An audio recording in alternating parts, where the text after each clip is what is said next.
Ever wondered why French women seem to have an effortless sense of style? What if I told you their secret to effortless elegance? I'm not gonna lie, what inspired this video is the movie Emily in Paris. Today, we are diving into the world of French fashion, where style isn't just about what you wear, but how you wear it. So I just finished seeing season 4 of Emily in Paris. I know I'm late, but that's by the way. First of all, I would like to commend the costume. Emily's outfit was really great from season 1 to season 4. I love the process of transitioning from American fashion to blending in with French fashion. But there's a particular character that really portrayed the French fashion culture. I paid rapt attention on her, like her every screen time. I made sure I was looking at the outfit. In the movie, she played the role of Sylvie. She embodied that character real well, most especially with her costumes. So let's be for real. There's something truly special about how French women dress. French fashion stands out because it combines timeless elegance with effortless style. Unlike some styles that chases trend, French fashion is rooted in quality, simplicity,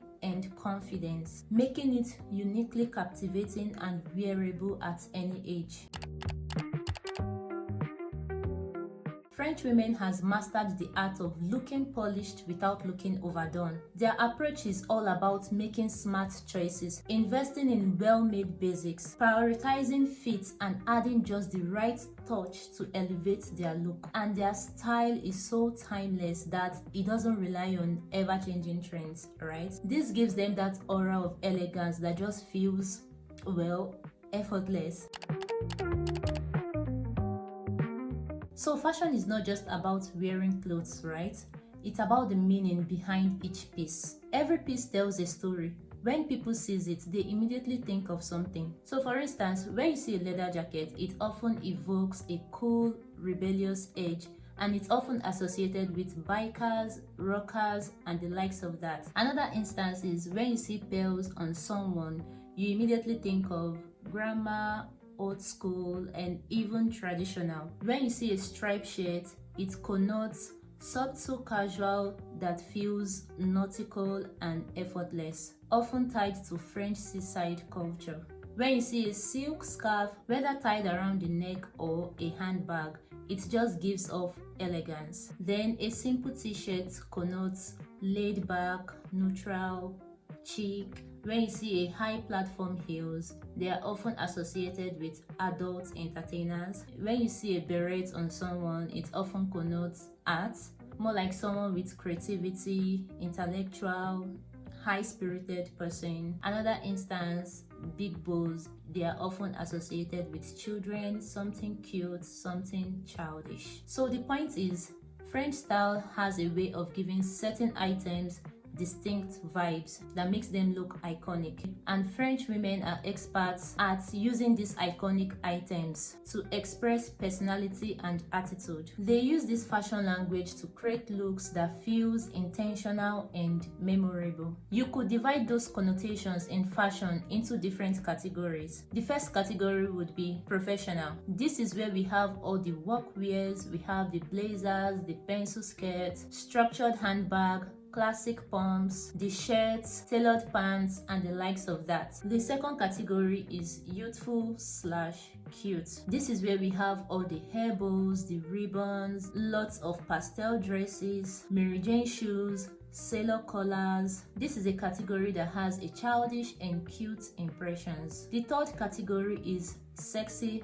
/ bold. This is where we have all the high heel platforms, the pencil heels, the mesh, the fishnet stockings, all the blacks, the laces, and the likes of that. The fourth category is eclectic. This is where we have the maxi skirts, vintage accessories, layered textures, chunky knits, the pearls, basically how a fancy grandma would dress. The fifth category is rebellious / edgy. This is where we have the leather jackets, combat boots, ripped jeans, graphic tees, silver hardwares, and the likes of that. The sixth category is casual / laid back. This is where we have all the basics, the neutral t-shirts, the jeans, the ballet flats, and the likes of that. The seventh category is sporty / athletic. This is where we have the sneakers, the track pants, the graphic tees, the track suits, the sweatshirts, the baseball caps, and the likes of that. The 8th category is natural/earthy. This is where we have the linen dress, cotton basics, straw hats, espadrilles, woven bags, and the likes of that. And the 9th category is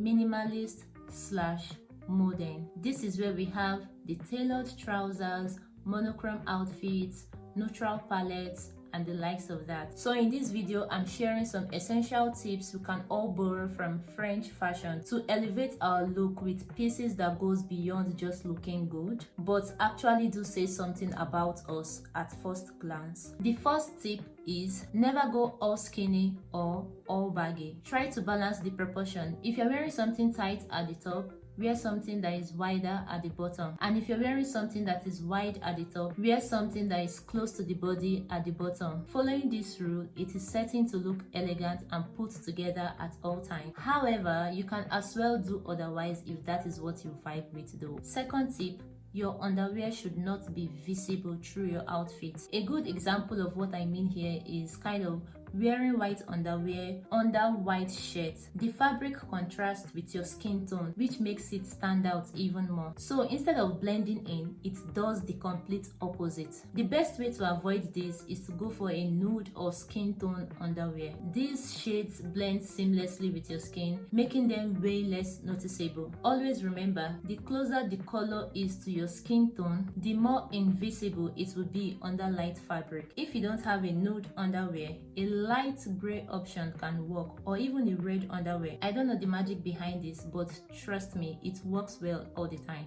Just remember, your underwear should not be visible in color and it should not be visible in shape. And to make sure your underwear do not create those unflattering folds in your body, what you can do is for panties to pick one size up. The same thing goes for your bra and other similar kind of underwears. The third rule, heels. Heels will always make an outfit look more feminine. However, these are the things to know when picking your heels. Heels within 7 cm is in the traditional category, while heels more than 7 cm is in the sexy category. Heels within 7 cm is what is considered elegant, and above 7 cm is where they send a vibe that is much more on the sexy side. However, let's not leave out the width of the heels, because the width of the heels is also going to have its importance, whether it's associated with the sexy kind of vibe or the elegant/traditional kind of vibe. Just know that the thinner the heels, the sexier the heels, and